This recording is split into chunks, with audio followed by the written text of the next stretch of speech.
Hello, my name is Simon. Welcome to Why Is That, a free speech platform where we explore big ideas and the controversies of our time. Hello, beloveds, and welcome back to another episode of Why Is That? People aren't familiar with the men's rights movement. Why is that? Here to talk for the second week, talking with me is Warren Preiss from Relational Wairarapa. Hi, Warren. Hi there, Simon. Hi. So, yes, I got in contact with Warren after seeing the recent New Zealand premiere of the Red Pill documentary on gender, which will be available online in early 2017. A documentary that changed many people's views on gender, including the maker herself. Very surprisingly, yeah. I'm very jealous of Warren because he's seen it and I haven't had access to it. Yeah, it was a very, very eye-opening movie. You can go online and just type in the Red Pill documentary and see the trailer, which is about 8 minutes, and it's quite a good little vinaigrette in itself. Oh, absolutely, yeah.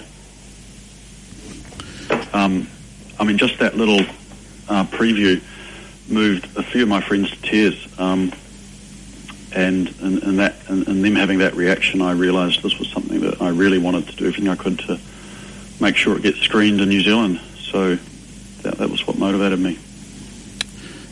Because there's a lot of in the men's rights movement, there's a lot of experiential, big experiential side of it, isn't there?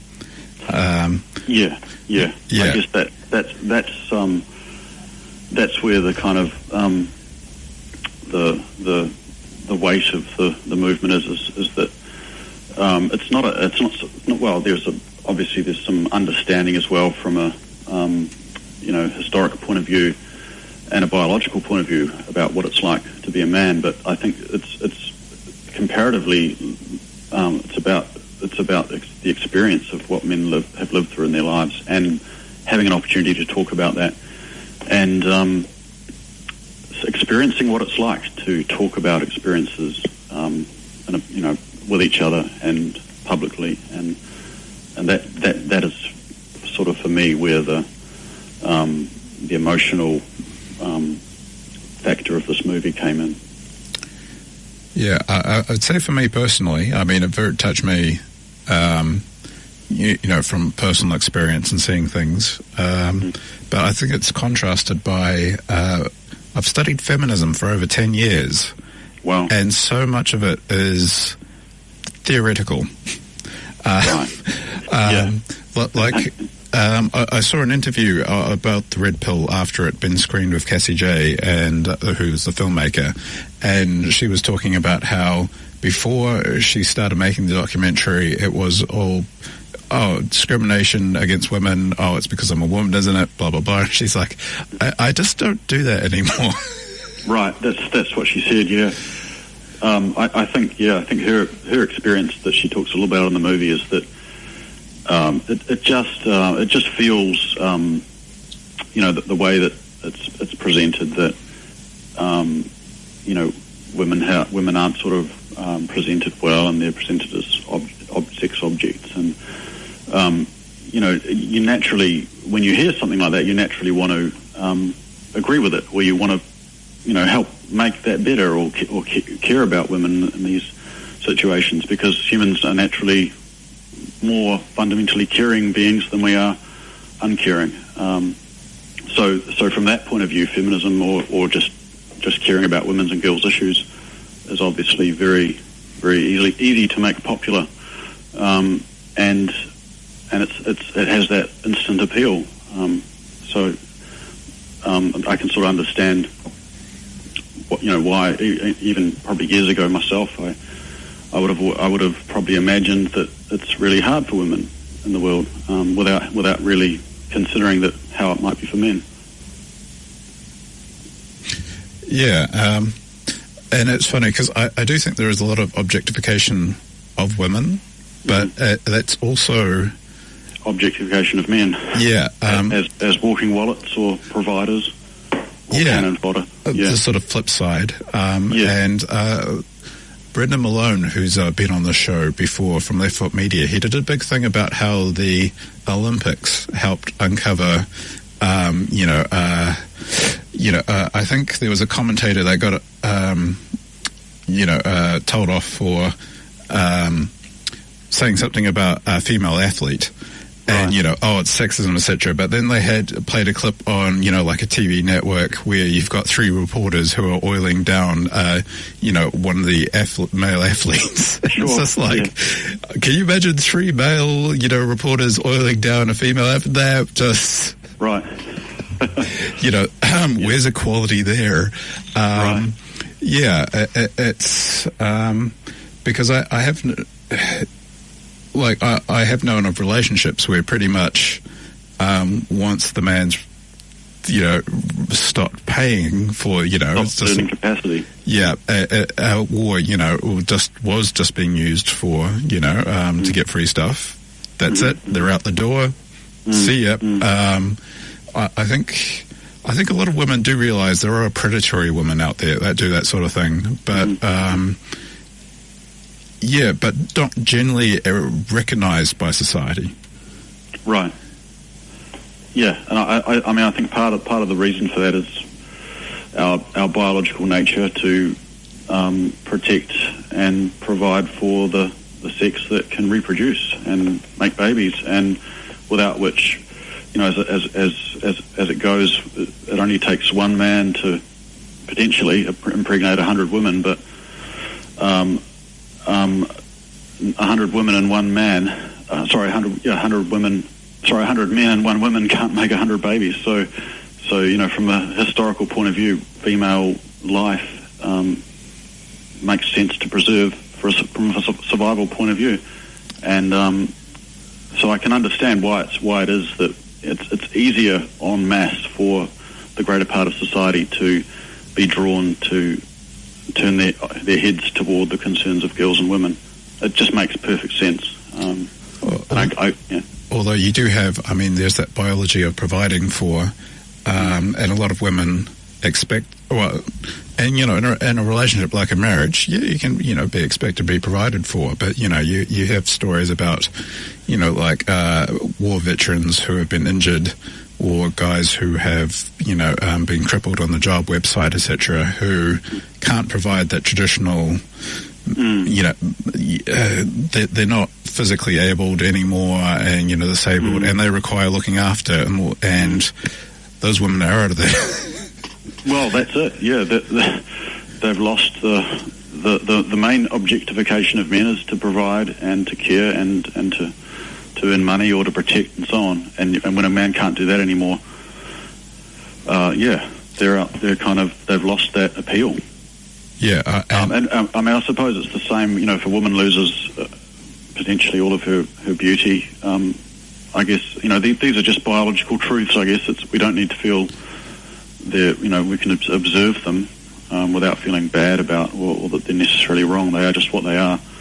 Yeah, although, of course, from a biological reductionist point of view, it's understandable, but from a human point of view, that's it. With awareness, I'm not saying that we should remain in those places, but understanding. What I'm trying to get at is having some understanding of why we are the way we are.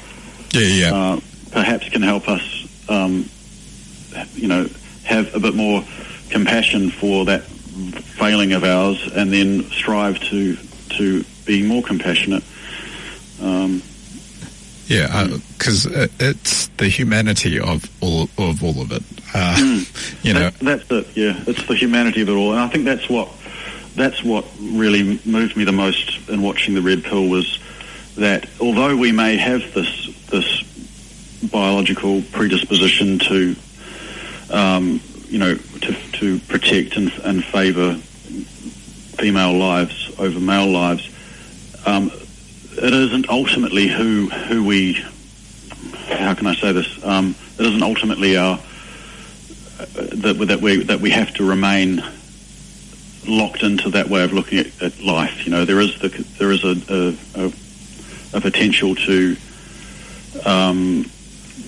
I guess compassion, or all of the kind of what they call agape love, the kind of love that all the religious traditions have tried to aspire toward, in which we see in each other a worth and a value that is greater than the kind of love that's just on, well, what can I get from this person? And so I suppose that's the kind of love that I think a film like this inspires. So when we looked at, they looked at the issue of girls in Africa being denied education, and the whole media in the West turned their heads to look at what was happening in this area, because these rebels were doing this to stop girls getting an education. And at the same time, they had actually killed a lot of the boys in the schools. They'd actually outright killed them. And, of course, they knew that the deaths of those boys wouldn't turn the heads of the Western media. But as soon as they kidnapped the girls, they didn't kill the girls outright. They just kidnapped them. That was enough to get the Western, get the attention of the West. And then all of a sudden there was Obama, was saying, "Oh, we have to ensure that these girls have the right to education," and so on. And so, when you can see this tendency that we have to, women and children first, and then you consider the fact that in doing this, yes, there is the situation of us not noticing the boys that get killed, and we abhor the thought of female genital mutilation, and yet we don't quite think that it could ever be the same about circumcision for boys. And so, this film does a fantastic job of just putting the light of awareness onto this tendency that we have as human beings not to notice the experiences of boys and men. And I think in doing so, it draws us a little closer to that wider agape love of all humanity. And I think that makes us ultimately all, more, I don't know how to say it, ultimately more human. Human. Yeah, it does. It just does. It makes us more human, and that makes us ultimately happier and more alive, more attuned to one another. Because it's a big part of just a relational, just like if you're having a relationship with somebody else, they're the other who aren't you. And, between men and women, we're complementary. I think that's Absolutely. The thing about gender, is this whole, especially feminist-inspired, men against women and the oppressors, and that's, it's like we're a bimorphic species. Absolutely. We're, complementary. We're meant to get along, and we need to recognise each other's issues for us to get along. We each contribute a part or a half of what becomes the whole. I think that's been an incredible divisive tool to try and portray the masculine half or the masculine contribution in society as oppressive, and the feminine side and contribution as being the virtuous. And that was also portrayed really well by Karen Strawn, where she describes how the word patriarchy is to describe all evil, all oppression, and the word feminism is described as the road to all good, to all equality, and so on. So, in the movie she talks about this, that when it comes to equality and the journey toward equality, the way to do that in mainstream understanding is via feminism. So that it is via feminism that boys will have equal rights and men will have equal rights and so on. But isn't that, blatantly obvious in the use of language itself, that by doing that, a lot of feminist ideology doesn't like to say fireman, it likes to say firefighter, because that would not be okay to say that if it was a fireman might put a girl off wanting to be a firefighter. So they're very worried about language in that sense, but they're not worried about language in the sense of saying all good comes via feminism and all bad comes via patriarchy. So, which, to be honest, for biological reasons, I'm quite happy if women are put off being firefighter. Absolutely. Because I'm 110. I'm 110 kgs. If you can't lift me, I'm going to die. Right. And so you're probably going to be good at pushing a big door down to get to the fire behind it. rather than a 50-kilo woman. And it's not just because you're a woman. It's like, can you lift my 110 kg frame? If not, I would like to. I'd like to live, please. Yeah, but it's the absurdity is that most women aren't going to want to be firefighters, and we have these on average biological differences between men and women, and they're there for a reason, and that makes sense that men are more likely to want to be a firefighter or fireman. But these are issues that really, in a balanced society, as you said, where the masculine is valued and the feminine is valued, then these wouldn't be issues that would bat an eyelid. I mean, if we really valued the masculine and we valued the feminine, we'd be quite happy that generally the men are the firefighters, and women are more likely to be the nurturers and due to women that do more soft and thoughtful, contemplative, beautifying positions. I don't know. I'm not quite sure how it's supposed to fit exactly, but there are obvious differences between men and women. And creative industries, like a lot of the pay gap things is a lot of women choose careers that aren't as high paying, but they're very creative and rewarding to them. Yeah. And that makes sense. I support women in doing those careers that naturally feel right for them. Yeah. And that a lot of that will be biological tendency for women. And it's with the men's rights movement. Feminism isn't the women's rights movement. It likes to push itself. It likes to present itself as such. Absolutely. But it is really Marxism and granny panties. Right. It is literally communist type thinking and the view of the world, and it's not compatible with Western culture. No, I don't think it's compatible with any human culture, to be honest. I think the idea that I once saw, feminism is the radical idea that men are women. That women are men. And actually that men are women as well, because it tries to put boys in the exact same learning environments as girls and not let them be out boisterously engaging with the physical world and tinkering with machines and so on. It wants them all in a little classroom doing art and craft and drama. And boys tend on average to want to do different things to that. I think it's Janet Bloomfield who said anti-feminism is the notion that women are adults. Right. Because it's all, I'm a very strong, confident woman until I need the authorities to come in to sort something out for me. Right. Yeah. And tell you and tell you who you are and what you should be doing and what you should be striving for. Because feminism assumes women aren't able to do that. Because I have had times when it's like, I have a feeling women I'm dealing with are thinking, oh, you're just treating me this way because I'm a woman. It's like, no, I'm treating you like an equal. This is the standard I would expect of anyone. Right. And frankly, I can see you getting upset, but facts don't care about your feelings. Right. We've got production deadlines, we've got this and that, Right. And probably they're not used to that because, a lot of in early education, they could do anything. They could, including not much, and they still got a pat on the back. I don't know. I'm not saying it's like that for every young girl going through school. But there have been, some I've heard of some situations where they've shown that the girls are marked slightly higher for the same test than the boys for the same answers.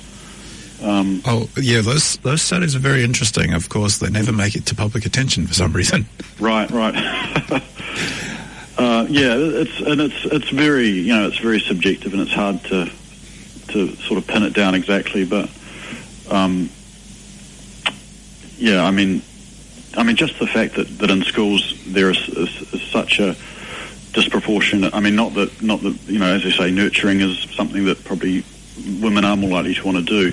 I still think it is an important thing that boys do have access to male mentors in some way, some form or other, and traditionally that was more in things like Boy Scouts. So now we have generations of boys being raised without mentoring from older males, and that's, I think we're seeing tragic results from that. Oh, yeah, especially a lot of millennials. They just, it's like, Right. are you from my country? Are you from my culture? Right, They haven't been brought up with anything that connected them in with other men, other boys, and sort of that process of being mentored and engaged with other males. And I think a large part of that has been, like, for instance, the fear of prosecution for, fear of false accusation of, pedophilia or something like that.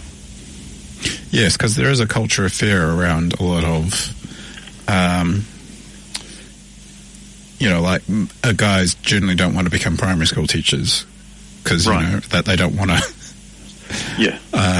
It's definitely, as you said, the oppressor mindset has been well sort of put out there, and along with that is the predator. The oppressor is also the predator, and so if you're in childhood professions like as a primary teacher, and a lot of guys I think are suited toward primary teaching. I don't think it's necessarily that's just sort of a female domain. I think a lot of guys would love to be in primary teaching, and they won't do it because of the fear of they're the predator, and an accusation can be life destroying. A friend of mine was in early childhood, and he'd just done his training and was falsely accused. This was early childhood, so it was about, I think, changing a nappy or something like that, and falsely accused of having done something slightly wrong,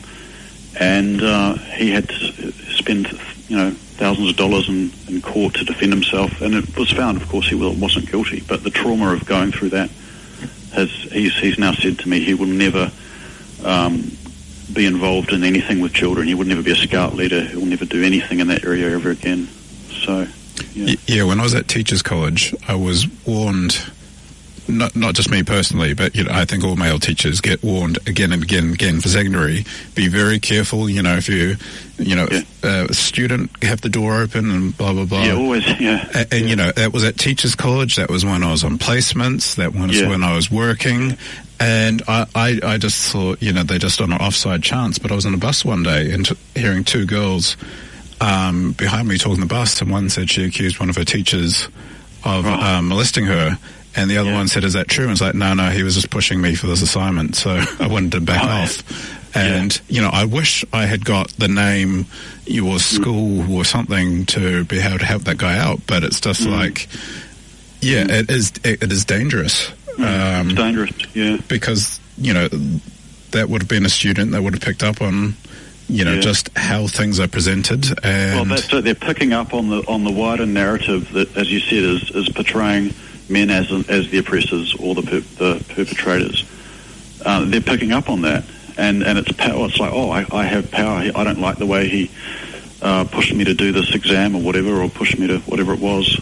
I have power, And humans are fallible, vulnerable. We're imperfect, potentially flawed beings, and you give that, you allow that potential to happen, then it will be